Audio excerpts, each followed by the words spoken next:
Question number 10.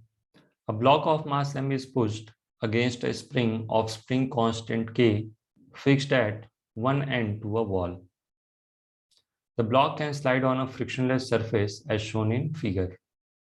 देखो एक block है और इसको हमने क्या कर दिया, इसको पुश किया है, करेक्ट, स्प्रिंग के अगेंस्ट, और जो स्प्रिंग का वन एंड है this is fixed to the wall, और ये सरफेस कैसा दे रखा है, this surface is given smooth, मतलब coefficient of friction is equal to कितना, 0. Okay, the natural length of the spring is L naught and it is compressed to half of its natural length when the block is released. इसका मतलब spring का natural length यहां तक था और हमने spring को क्या किया, आधा कंप्रेस कर दिया. कितना कंप्रेस किया, L naught by 2 से. Okay, find the velocity of block as a function of its distance x from the wall. हम लोग को क्या फाइंड करना है, we have to find velocity of the block. Block की वेलोसिटी बतानी है as a function of x, और x को नेचुरल लेंथ से नहीं मेजर करना है, x को कहां से मेजर करना है, वॉल से मेजर करना है. ओके, देखो इस प्रॉब्लम को हम लोग इंटीग्रेशन से भी सॉल्व कर सकते हैं. ओके, लेकिन इंटीग्रेशन थोड़ा सा लेंदी प्रोसेस होगा, ऐसा नहीं कि बहुत डिफिकल्ट भी होगा, थोड़ा सा लेंदी होता है. ढंग से किया जाए तो इंटीग्रेशन से भी आ जाएगा, लेकिन वर्क एनर्जी थ्योरम से यदि आप करोगे तो सिर्फ एक या दो स्टेप में ही आंसर आ जाएगा. ओके, देखो कैसे करेंगे. तो यहाँ पे हम लोग वर्क एनर्जी थ्योरम यूज करके सॉल्व करेंगे इस क्वेश्चन को.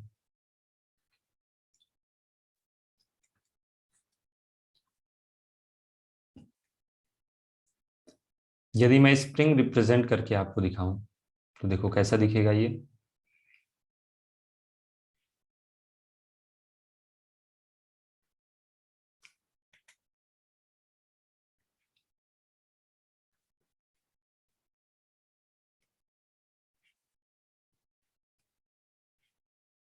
This is block of mass m. Okay,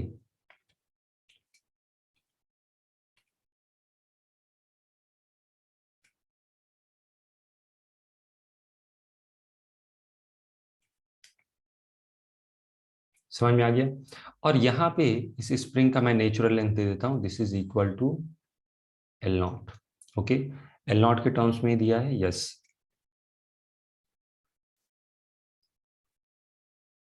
अब मैंने इस स्प्रिंग को क्या किया, आधा कंप्रेस कर दिया.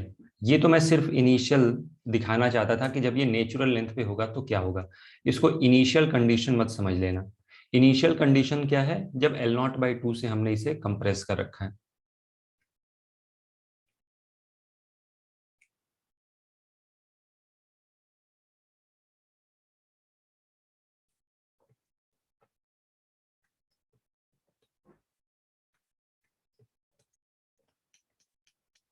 तो मैं यहाँ पे ड्रॉ करने जा रहा हूँ इनिशियल कंडीशन. इनिशियल कंडीशन में क्या है, इसको हमने स्प्रिंग को आधा कर दिया कंप्रेस. ओके,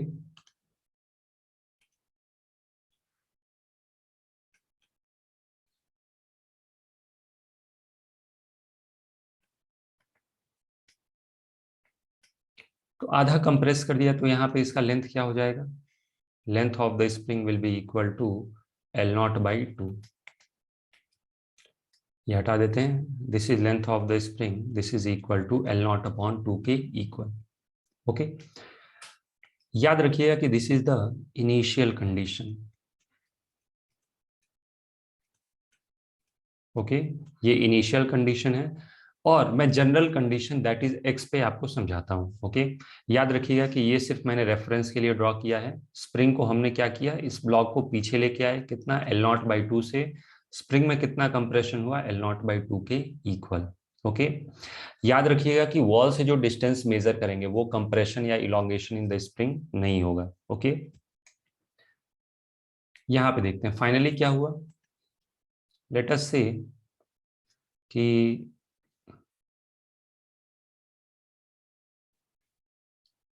इसकी जनरल एक्स डिस्टेंस पे हम लोग डिस्कशन करते हैं.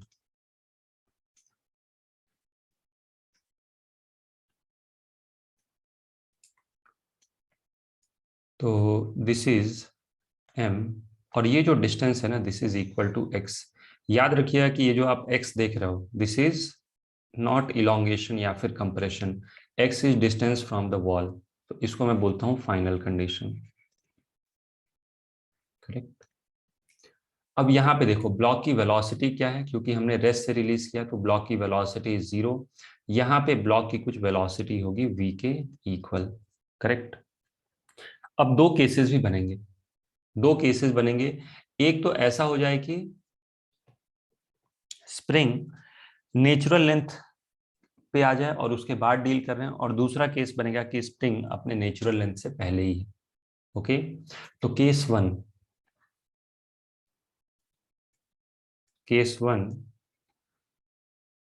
x is less than L naught या less than equal to L naught. इसका मतलब स्प्रिंग ने अभी अपना नेचुरल लेंथ अचीव नहीं किया है, अभी भी स्प्रिंग क्या कर रहा है, पुश कर रहा है इसको। ओके, स्प्रिंग क्या कर रहा है, ब्लॉक को अभी भी पुश कर रहा है।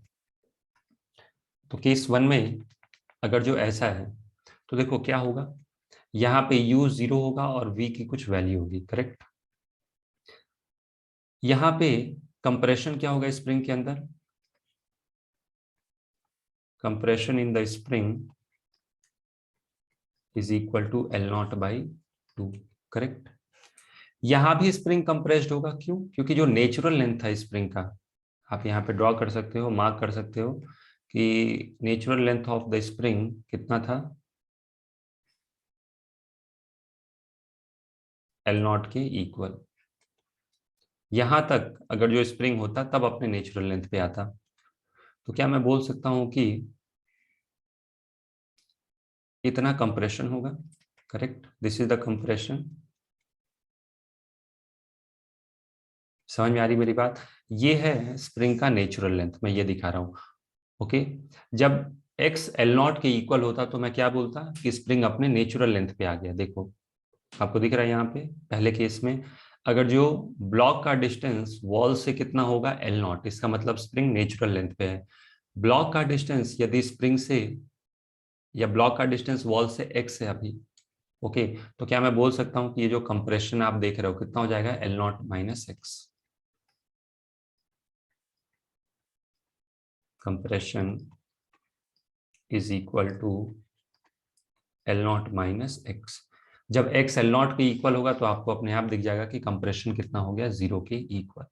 अब मुझे क्या करना है, इनिशियल और फाइनल कंडीशन में मैकेनिकल एनर्जी कंजर्व करनी है। ओके, इनिशियल और फाइनल स्टेट में क्या करना है, मैकेनिकल एनर्जी कंजर्व करना है। तो if we consider spring plus block as a system, आप चाहो तो सब कुछ लिख भी सकते हो, एक बार मैं एक्सप्लेन कर देता हूँ। स्प्रिंग प्लस ब्लॉक सिस्टम, तो इस सिस्टम पे क्या क्या फोर्सेस लग रहे हैं, देखो mg लग रहा है, ब्लॉक पे एक mg लग रहा है, आपको यही स्टेटमेंट ऐसे लिखना है नोटबुक में। क्या क्या लग रहा है, mg लग रहा है, नॉर्मल लग रहा है और स्प्रिंग फोर्स लग रहा है। mg का वर्क डन 0, इसलिए मैंने उसको जानबूझ के सिस्टम में नहीं लिया। mg का वर्क डन 0, नॉर्मल का work done by normal force on the block is 0। कौन वर्क कर रहा है, सिर्फ स्प्रिंग। और स्प्रिंग को यदि मैं सिस्टम ले लूं तो this will become internal conservative force. Okay, इसका मतलब principle of conservation of mechanical energy क्या होता है, आप चाहो तो मैं एक बार लिख देता हूं। Work done by external plus work done by internal non conservative is equal to change in mechanical energy. तो यहाँ पे एक्सटर्नल फोर्सेस क्या क्या है, mg और नॉर्मल, इन दोनों का वर्क डन 0। यहाँ पे फ्रिक्शन जैसा कोई फोर्स नहीं है तो ये भी 0। इसका मतलब mechanical change in mechanical energy 0। इसका मतलब mechanical energy of the system is conserved. सिर्फ हमें अंधाधुन ये नहीं कि कहीं भी मैकेनिकल एनर्जी कंजर्व कर दें, जब प्रैक्टिस कर रहे हैं तो सारा इक्वेशन लिख के देखेंगे कि सेटिस्फाई कर रहा है कि नहीं। तो यहाँ पे मैं बोल सकता हूँ कि mechanical energy is conserved.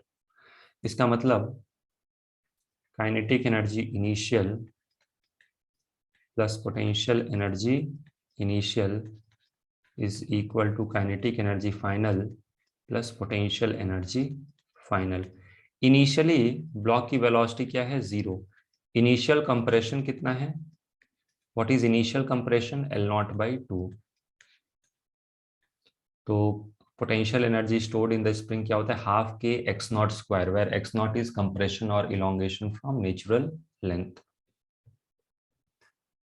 Final kinetic energy, हमने वेलोसिटी v अज्यूम किया, ओके, तो वेलोसिटी v यदि अज्यूम किया तो final kinetic energy is half m v square.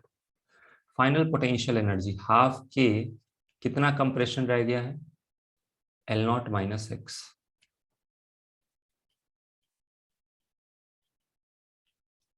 Okay, अब बस मुझे क्या करना है, सॉल्व करके इक्वेशन निकाल लेना है।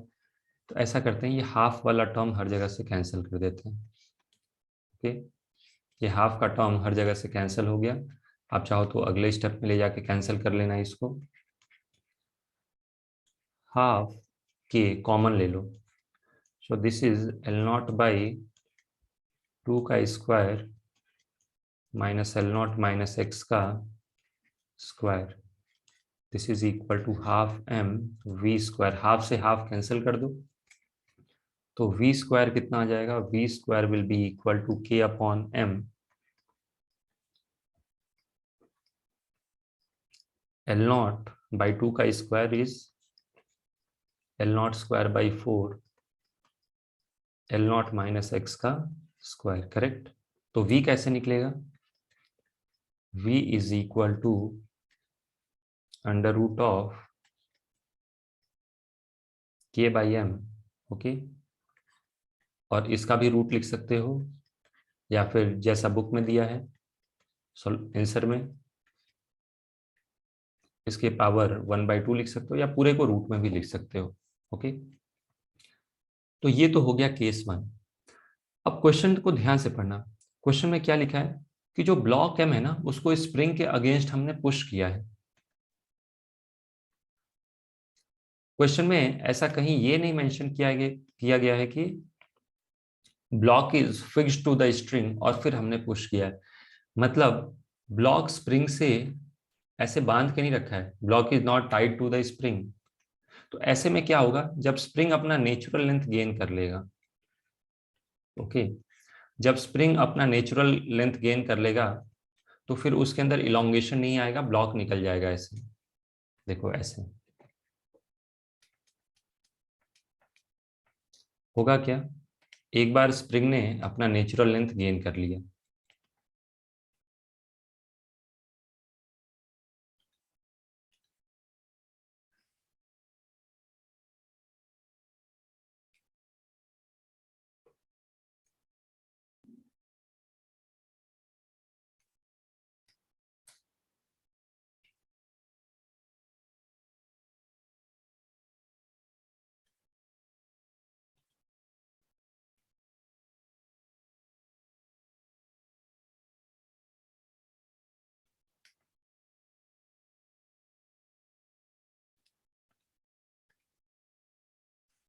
तो यहाँ पे मैं यही दिखाना चाहता था, दिस इज एक्स।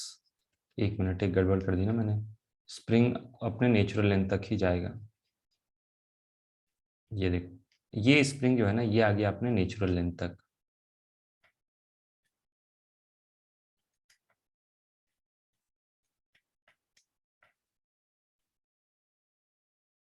ओके, और स्प्रिंग एक बार अपने नेचुरल लेंथ पे आ गया तो फिर इसके अंदर इलोंगेशन नहीं होगा। इलोंगेशन कब होता है, जब इस स्प्रिंग को इस ब्लॉक से बांध के रखते तो ब्लॉक जाते जाते स्प्रिंग को भी खींचता। लेकिन ऐसा प्रॉब्लम में कहीं मेंशन नहीं हुआ है कि block is one end of the block या फिर one end of the spring is attach to the block, ऐसा कुछ नहीं, सिर्फ हमने कंप्रेस किया था। तो एक बार स्प्रिंग अपने नेचुरल लेंथ पे आ गया तो फिर ब्लॉक आगे निकल जाएगा और स्प्रिंग अपने नेचुरल लेंथ पे ही रुक जाएगा। समझ में आ गया। तो यहाँ पे क्या लिखोगे, यहाँ पे कंप्रेशन इज, यहाँ पे कंप्रेशन कितना हो जाएगा, compression is equal to L naught by 2। यहाँ पे ब्लॉक की वेलोसिटी कुछ v होगी और यहाँ पे कंप्रेशन या फिर इलोंगेशन 0 हो जाएगा। Compression is equal to 0। समझ में आ गया लॉजिक। तो बस यहाँ पे मैकेनिकल एनर्जी कंजर्व कर दो। तो initial kinetic energy 0, initial potential energy stored in the spring is half L0/2 का square. Okay, final kinetic energy is half mv square and final potential energy is 0। तो यहाँ से v कितना आ जाएगा, sorry half k x square था ये, तो यहाँ से v कितना आ जाएगा, k/m L0/2 का स्क्वायर। ओके, इसका रूट लेंगे तो ये तो ऑलरेडी स्क्वायर है तो ये बाहर आ जाएगा, इसका आ जाएगा रूट। ओके, तो ये हमारा फाइनल आंसर हो जाएगा। तो बस यहाँ पे यही ध्यान देना है कि जब स्प्रिंग अपना एक बार नेचुरल लेंथ अचीव कर लेगा तो इसके बाद इसके अंदर कोई इलोंगेशन नहीं आएगा। इलोंगेशन कब आता, जब भी ब्लॉक स्प्रिंग के साथ फिक्स्ड होता। Okay, next question number 11th, a particle is placed at point A on a frictionless track. एक पार्टिकल को यहाँ पे हमने प्लेस किया, particle. Okay, it is pushed slightly towards right, इसको स्लाइटली आगे की तरफ पुश कर दिया। स्लाइटली मतलब बहुत ही धीरे से, मतलब इसकी वेलोसिटी कितनी होगी, almost tending to 0। Find its speed when it reaches point B, जब ये पॉइंट बी पे पहुंचेगा तो इसकी क्या करनी है, हमें स्पीड फाइंड करनी है। ओके, तो देखो सॉल्व करने के लिए सीधा यहाँ पे आप मैकेनिकल एनर्जी कंजर्व कर दो। ओके, मैकेनिकल एनर्जी कंजर्व कर दो, आंसर आ जाएगा। लेकिन सॉल्व करते टाइम हमें देखना है कि जब आप मैकेनिकल एनर्जी कंजर्व कर रहे हो तो क्या सारे कंडीशन सेटिस्फाई हो रहे हैं, सिर्फ प्रैक्टिस के लिए।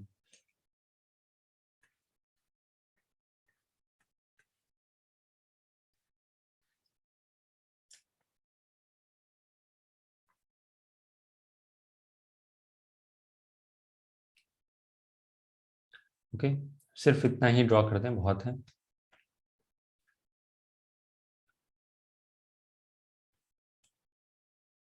एक मैं यहाँ पे रेफरेंस लाइन ड्रॉ कर देता हूँ।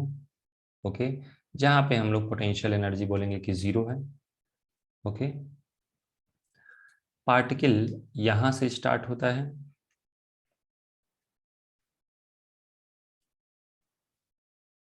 फाइनली पार्टिकल यहाँ पे आता है। This is the final position, this is initial position, this is final position. यहाँ पे इसकी इनिशियल वेलोसिटी मैं बोल सकता हूँ 0 है, और यहाँ पे इसकी कुछ वेलोसिटी होगी जो मुझे फाइंड करना है।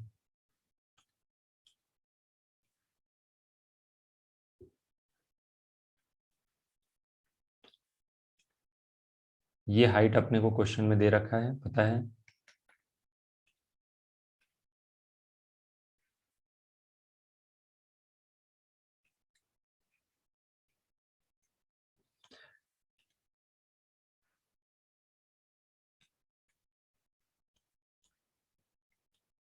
ओके, इस लाइन को हम लोग रेफरेंस पोटेंशियल एनर्जी 0 अज्यूम कर लेते हैं। दिस इज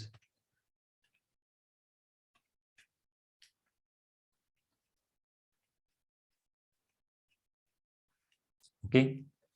अब ध्यान से देखना, अगर जो आप इक्वेशन लिखो तो क्या लिखोगे, ब्लॉक पे कौन कौन से फोर्सेस लग रहे हैं, mg लग रहा है और नॉर्मल लग रहा है। ओके, मैं लिख दूं, forces acting on the block are mg and normal. Forces acting on block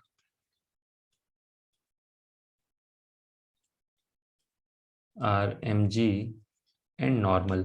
ऐसा डिस्कशन पहले भी किया था। नॉर्मल का वर्क डन क्या होगा, 0। Okay, work done by normal force is 0। Normal का वर्क डन 0 होगा।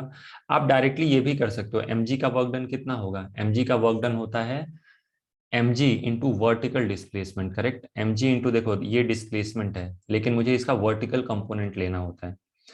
दूसरा अप्रोच ये हो सकता है कि यदि आप, mg तो वर्क करेगा, okay, work done by mg is non zero.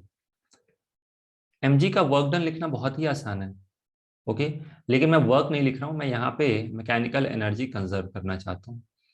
Okay, आप चाहो तो वर्क डन बाय mg क्या लिखोगे, m into g into this vertical height 0.5। This will be equal to half m v square, change in kinetic energy. Question यहीं पे खत्म हो जाएगा। ओके, एक ये पहला अप्रोच हो गया। मैं लिख के दिखाऊं। फर्स्ट मेथड, पहला मेथड क्या होगा? We consider particle as a system, we consider particle as a system. ये जो पार्टिकल है वही हमारा सिस्टम है।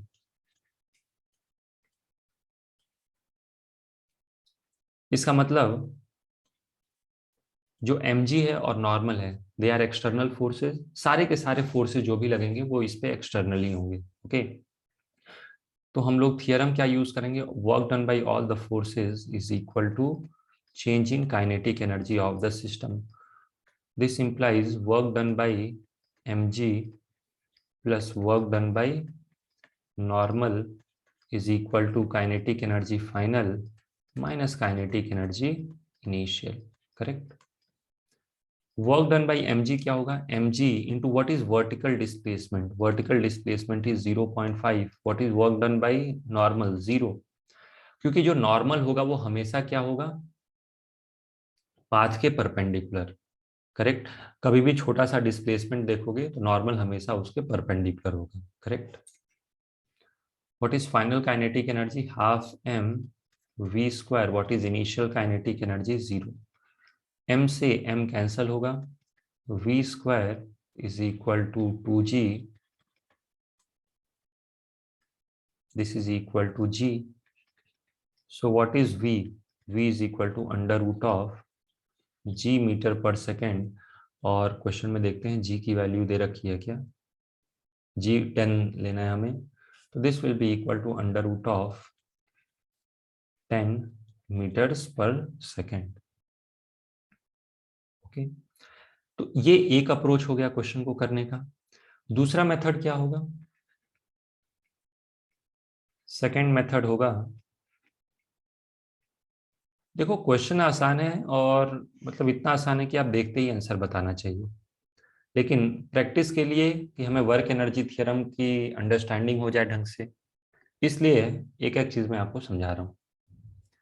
तो इसी तरीके से हमें प्रैक्टिस करते टाइम सॉल्व करना है। Second method is we consider block plus earth as a system, या फिर we consider particle plus earth as a system.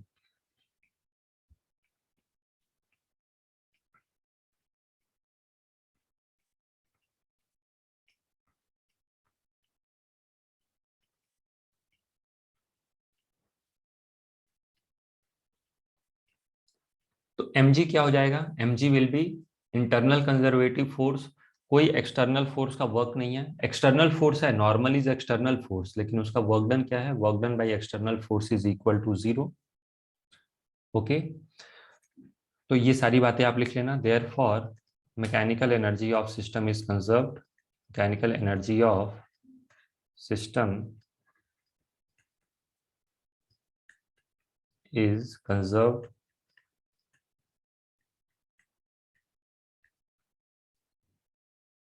Mechanical energy यहाँ पे हमें कंजर्व करना है, तो सीधा सीधा क्या करेंगे?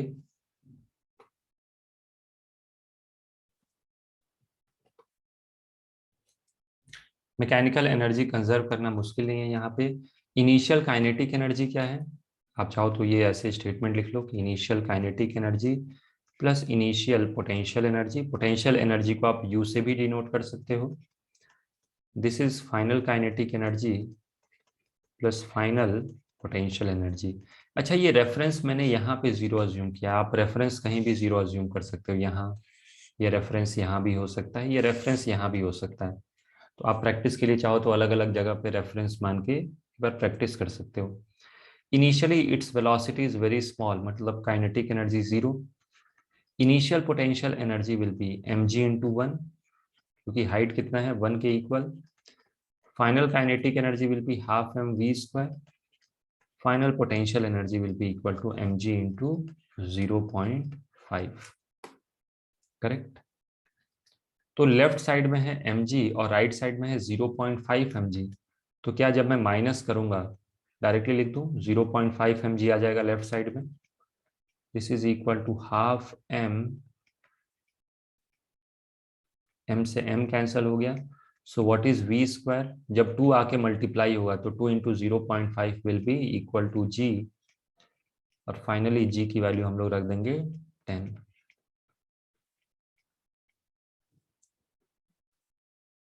समझ में आ गया कैसे सॉल्व करना है? तो क्वेश्चन में बहुत दम नहीं है, लेकिन अंडरस्टैंडिंग हमारी होनी चाहिए कि कब किसको सिस्टम ले रहे हैं। ओके, ऐसा नहीं कि ब्लॉक को अगर जो आप सिस्टम लो और मैकेनिकल एनर्जी कंजर्व कर दो, वो गलत होगा। मैकेनिकल एनर्जी तभी कंजर्व होगा जब block plus earth as a system लेके हम सॉल्व करें। In that case mg will be क्या, internal conservative force. Next, question number 12, figure shows a smooth curved track terminating in a smooth horizontal part। देखो, ये जो आप देख रहे हो, this is a smooth track, correct, और ये फाइनली ये स्मूथ हॉरिजॉन्टल पार्ट है इसका। A spring of spring constant 400 Newton per meter is attached at one end to a wedge fixed rigidly with the horizontal part। यहाँ पे क्या किया, एक स्प्रिंग लगा दिया हमने और ये स्प्रिंग को फिक्स कर दिया, करेक्ट, इस हॉरिजॉन्टल पार्ट से। A 40 gram mass is released from rest at a height of 4.9 meter। 40 ग्राम मास को क्या किया, इस हाइट से हमने रिलीज किया। Okay, find the maximum compression in the spring. Spring के अंदर मैक्सिमम कंप्रेशन कितना होगा। देखो, वर्क एनर्जी थ्योरम की अंडरस्टैंडिंग के लिए ये क्वेश्चन बहुत ही अच्छा है। जैसे आप ये सोच सकते हो कि यदि कौन कौन से फोर्सेस लग रहे हैं इस पे, पहले आप ऐसे लिख लो, फोर्सेस एक्टिंग, या मैं एक बार डायग्राम ड्रॉ कर दूं।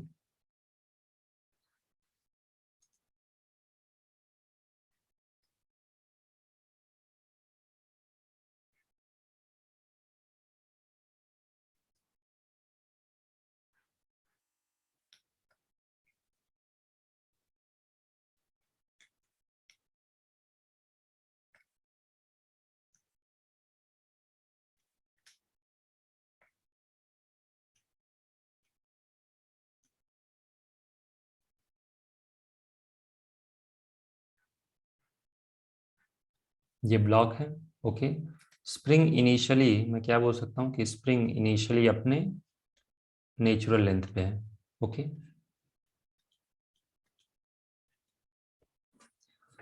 ब्लॉक की हाइट अपने को पता है 4.9 मीटर्स के इक्वल है। ओके, अब देखो होगा क्या, फाइनली स्प्रिंग इसे आके कंप्रेस करेगा, मतलब ब्लॉक जो है वो स्प्रिंग को आके कंप्रेस करेगा। मैं इसको एक दूसरे डायग्राम में दिखाता हूं ताकि क्लियरली आपको समझ में आ जाए।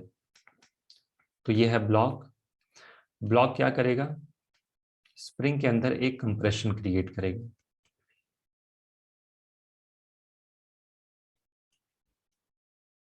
और ये आ गया फाइनली हमारा ब्लॉक यहाँ पे।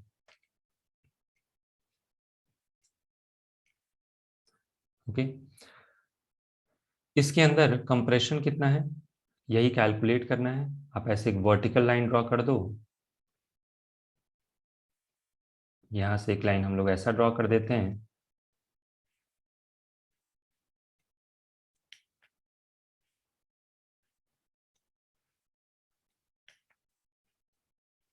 और ये x के इक्वल है। Okay, this is the maximum compression. अब ध्यान से देखना, कुछ बेसिक कंसेप्ट हमें पता होना चाहिए।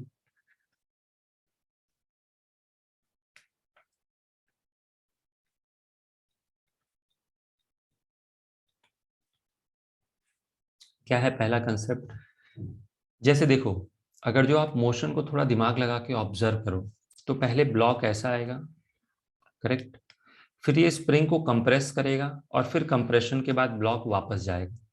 ओके, लॉजिक समझ में आ रहा है? तो मैक्सिमम कंप्रेशन से पहले ब्लॉक की वेलोसिटी पॉजिटिव थी, मतलब टुवर्ड्स राइट, और मैक्सिमम कंप्रेशन के बाद क्या इसको स्प्रिंग वापस पीछे की तरफ पुश करेगा।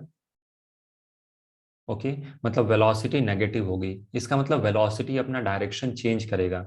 तो मैं यहाँ पे ये कंक्लूड कर सकता हूँ कि एट मैक्सिमम कंप्रेशन जब भी मैक्सिमम कंप्रेशन होगा velocity will be zero.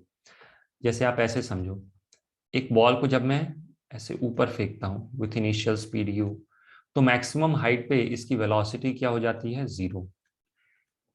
Correct, क्यों? क्योंकि मैक्सिमम हाइट अचीव करने से पहले इसकी वेलोसिटी ऊपर होती है, और मैक्सिमम हाइट अचीव करने के बाद इसकी वेलोसिटी नीचे की तरफ होती है। मतलब वेलोसिटी एक बार पॉजिटिव है इससे पहले, और जस्ट इसके बाद वेलोसिटी क्या है, नेगेटिव है। इसका मतलब जरूर वेलोसिटी को जीरो होना पड़ेगा if we assume non infinite acceleration. Okay, same case क्या है स्प्रिंग के अंदर। स्प्रिंग के अंदर जब मैक्सिमम कंप्रेशन होगा, ओके, तो एट मैक्सिमम कंप्रेशन ब्लॉक की वेलोसिटी क्या होगी, जीरो। सेम लॉजिक है, क्योंकि यदि इसकी वेलोसिटी जीरो नहीं होगी तो ये और स्प्रिंग को कंप्रेस करेगा। तो इसकी velocity is equal to zero, okay, at maximum compression. मैं इसे शॉर्ट में लिख देता हूं, ओके। तो at maximum compression of the spring,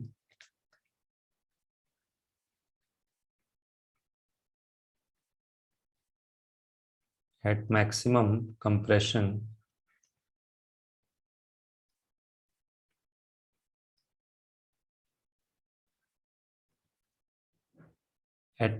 compression of spring, velocity of block will be zero.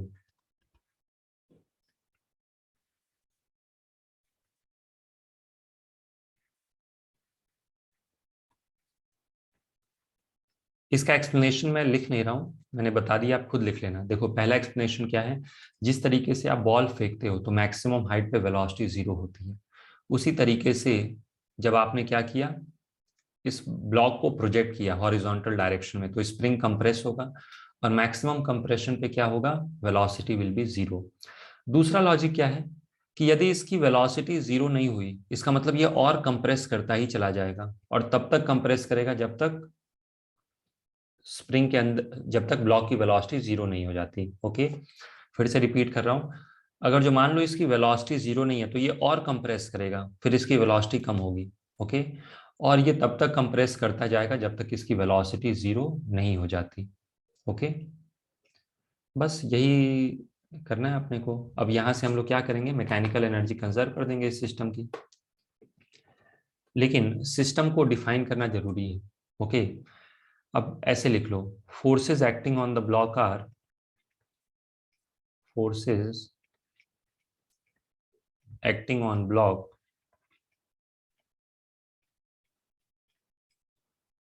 Are mg normal and spring force. Correct,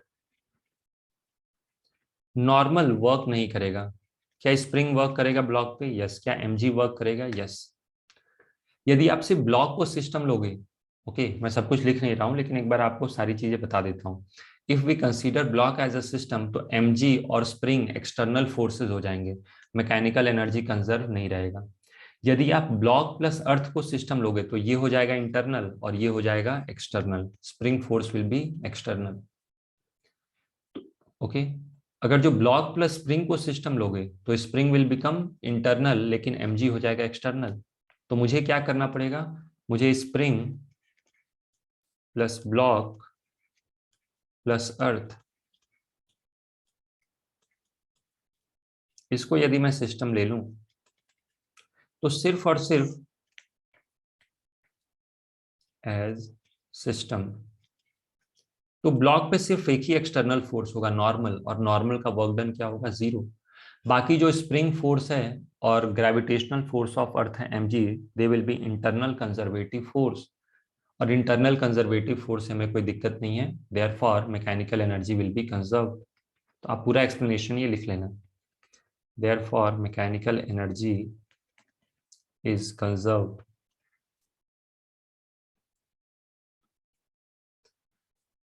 अब देखो ये क्वेश्चन इतना सिंपल है कि देख के ही आंसर बताया जा सकता है कि mgh को हाफ के एक्स स्क्वायर से हमें इक्वेट करना है।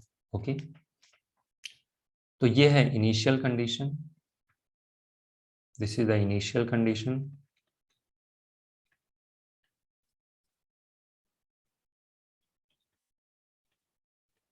And this is final condition. इसको हम लोग reference potential energy zero assume करेंगे। This is reference potential energy zero. Okay,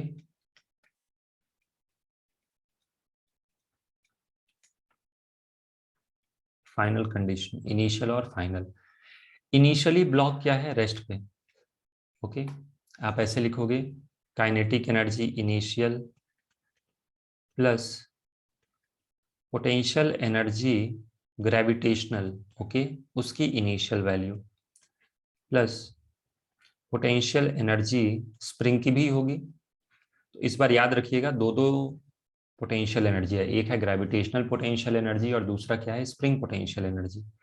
this will be equal to kinetic energy final plus gravitational potential energy final plus potential energy of spring final. अब चलो initial condition देखते हैं। Initially block rest पे है तो kinetic energy zero. क्या initial gravitational potential energy होगा? ये हमारा रेफरेंस है, this is reference potential energy equal to zero. Okay, क्या ये हाइट अपने को क्वेश्चन में दे रखी है? This is 4.9 metre. तो इनिशियल ग्रेविटेशनल पोटेंशियल एनर्जी क्या हो जाएगा, mgh। और इनिशियली स्प्रिंग अपने नेचुरल लेंथ पे है तो स्प्रिंग पोटेंशियल एनर्जी क्या हो जाएगा, जीरो। ओके, मैं फिर से रिपीट कर रहा हूं, initial kinetic energy zero, block को रेस्ट से रिलीज किया है। Initial gravitational potential energy mgh, initial spring potential energy zero क्योंकि ये नेचुरल लेंथ पे है, कोई इलोंगेशन या कंप्रेशन नहीं है। तो kinetic energy zero, this is mgh, this is zero. Kinetic energy final, अब यहां देखो क्या ब्लॉक फाइनली रुका है, यस। तो फाइनल काइनेटिक एनर्जी जीरो क्योंकि फाइनल वेलोसिटी भी जीरो होगा। बीच में इसके पास कुछ वेलोसिटी होगा, ओके, बीच में क्या होगा, इसके पास कुछ वेलोसिटी होगा, लेकिन फाइनल वेलोसिटी जब फाइनल स्टेट में आप देख रहे हो तो वेलोसिटी जीरो है।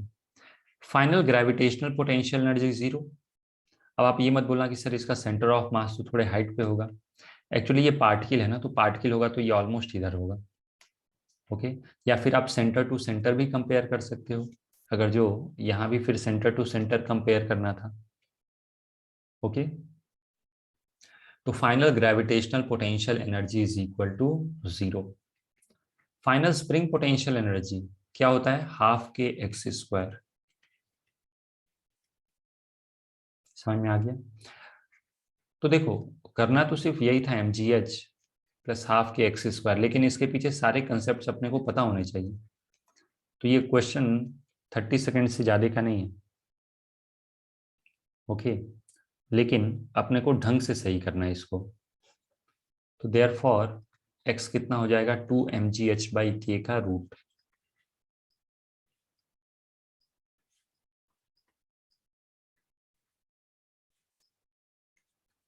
To, what is mass, mass is equal to 40 gram. Okay, तो 40 ग्राम को क्या करेंगे हम लोग, केजी में कन्वर्ट करेंगे, 10⁻³ kg। ओके, आप यहाँ स्टार्टिंग में ही लिख सकते हो कि मास, यहीं पे लिख दूं, m इज इक्वल टू 40 ग्राम।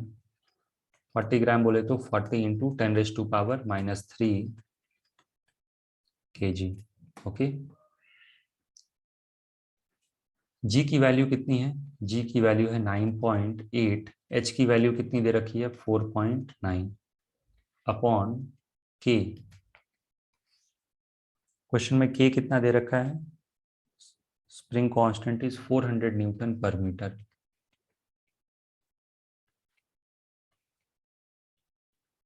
तो यदि आप इन दोनों एक्सप्रेशन को कंबाइन करो, देखो 2 और इसको, तो ये हो जाएगा 9.8 का स्क्वायर। ओके, नेक्स्ट इनको कंबाइन करो तो मुझे लग रहा है 10⁻⁻⁴ आ जाएगा।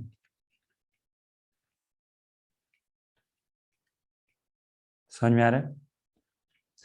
तो फाइनली जब आप रूट लोगे तो 9.8 का स्क्वायर का रूट होगा 9.8 और 10⁻⁻4 का रूट क्या होगा 10⁻⁻2 मीटर। तो यदि मुझे इसे सेंटीमीटर में कन्वर्ट करना है तो क्या आ जाएगा 9.8, 100 से मल्टीप्लाई कर दो ऊपर वाले एक्सप्रेशन को, so this will B 9.8 centimetre. Okay, तो बस अपने को याद रखना है कि ये अंडरस्टैंडिंग होनी बहुत जरूरी है कि सिस्टम किसको ले रहे हैं। आप ये सारी चीजें लिख लेना कि स्प्रिंग प्लस ब्लॉक सिस्टम की मैकेनिकल एनर्जी कंजर्व नहीं होगी, ब्लॉक प्लस अर्थ की नहीं होगी। मैकेनिकल एनर्जी कंजर्व करना है तो spring plus block plus earth as a system हमें कंसीडर करना पड़ेगा। ओके।